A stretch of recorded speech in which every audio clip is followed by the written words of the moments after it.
Hey gang, welcome to the rules clarification video for Solo Champions League 802, which is aggression versus Taskmaster. Going to talk a little bit about photographic reflexes, some things related to boost effects, a little bit about Star Shark, and just some quick reminders about Energy Spear. Let's discuss photographic reflexes. So photographic reflexes says, when a player attacks Taskmaster, prevent all damage that would be dealt to Taskmaster and deal an equal amount of damage to that player's identity instead, then discard it. So this is not actually an attack from Taskmaster, and that will matter. But the other thing to note is that this says when a player attacks, and so when a player attacks includes either your identity or an ally. So for example, if Bug went and attacked Taskmaster for 1, that 1 damage would go to Taskmaster. Photographic reflexes would have a look at it, bounce that back to your hero. Hawkeye would take a damage, and you would then discard photographic reflexes. Another thing we can look at is what happens when Taskmaster has tough. So when Taskmaster has tough and you go to attack and do damage, right? All the damage gets replaced by the tough card coming off. So the next time a character would take damage, you get rid of tough instead.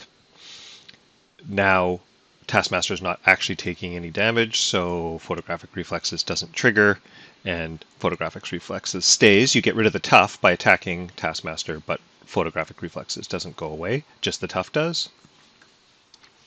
Overkill damage, if there's a Psionic Ghost, for example, and I use Relentless Assault, 5 damage, so there'd be 4 damage here, and then 1 damage would spill over to Taskmaster. This is not an attack on Taskmaster, this is just damage that is going to Taskmaster, so that 1 damage that goes to Taskmaster does not trigger photographic reflexes. You don't take that excess damage, and photographic reflexes doesn't go. Taskmaster just takes that damage. Another interesting case is if you're using Hawkeye and you use an example of an electric arrow. The electric arrow stuns the enemy and deals 3 damage to it. So Taskmaster would get stunned here. And then that 3 damage that would normally go to Taskmaster still gets redirected over to Hawkeye. Because, again, this is not an attack. Taskmaster stays stunned. Hawkeye would take that 3 damage, and then photographic reflexes would go away. If Taskmaster has more than 1 photographic reflexes, the way this is worded is a little bit annoying, but the idea is that if there's more than 1 copy of photographic reflexes, when you attack Taskmaster, you'll take that damage back to you instead, and 1 of the copies of photographic reflexes goes away, and there would still be the other copy left. The next thing to discuss is some of the boost effects that we have in this scenario. So if Taskmaster goes to attack you, you have a 1 health ally and you go to block. And then you flip over, for your boost effect, you flip over Star Shark. One of the interesting things about Star Shark is deal 1 damage to each character you control. So Hulk would take a damage and actually get removed from play, or go to your discard, and then Hawkeye would take a damage. Now that ally that you had assigned to block is no longer there, and so the Taskmaster is no longer blocked. You can't assign a new blocker, and you just need to take all that damage to your identity. The other case that comes up that you might forget about is if Psionic Ghost comes up through a boost effect. So if Taskmaster goes and attacks or schemes, and you get Psionic Ghost, that Psionic Ghost gets put into play, engaged with you, which means the when revealed effect does not happen because it's engaged. But Psionic Ghost comes into play engaged with you. All of the minions activate after the villain. So after this has happened, Psionic Ghost is either going to attack you and scheme itself. So it's almost like a quick strike type effect when Psionic Ghost gets put into play by a boost effect.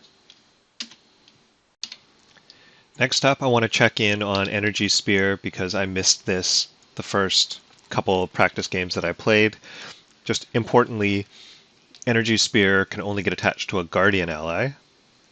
Again, I missed this when I was doing it at first. And, we do have a small handful of Guardian allies that do not require you to actually have a Guardian identity. Bug, Cosmo, Martinex. So all of those can take it. Bug works really well with an Energy Spear, of course, but then there's a bunch of other allies that might be great, ones that don't take consequential damage, for example, that you'd love to put an Energy Spear on, but it won't work because of this restriction. Finally, I'd like to discuss Star Shark and indirect damage. So Star Shark has an attack that always deals indirect damage. He also has Quick Strike, which triggers when engaged, not just when revealed, so remember that. But Star Shark does indirect damage, and the question is, how does indirect damage work? The idea of indirect damage is that you get to split the damage. In this case, that would be the 3 attack, however you want amongst your characters. However, you're not allowed to assign more damage than the damage that would defeat it. And so what that means, for example, is if I had tried to block Star Shark with Hulk, normally the ally that blocked would just take all the damage, but in the case of Star Shark, you can't actually assign more than 1 damage to Hulk, and you'd have to assign 2 to Hawkeye, right? Or whatever.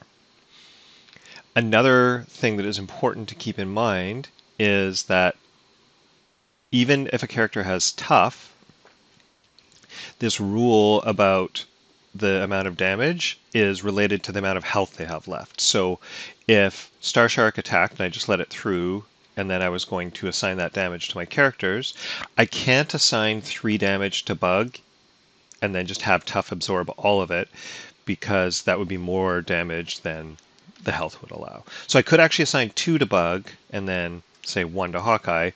Bug would exchange those 2 damage, would get rid of a Tough, and then Hawkeye would just take 1, but I couldn't have assigned all 3 to Bug. So this fact that Star Shark does indirect damage is something that I actually missed for quite a few practice games when I was doing this, and it's a bit of a double-edged sword, right? There's places where it's an advantage and there's places where it's a disadvantage, so keep in mind that it's indirect damage, and that's how you can do it. All right, thanks to everybody who tunes into these rules clarifications videos, and to those that send questions along to me to answer in these rule clarifications videos. Always appreciated, and we'll see you next time.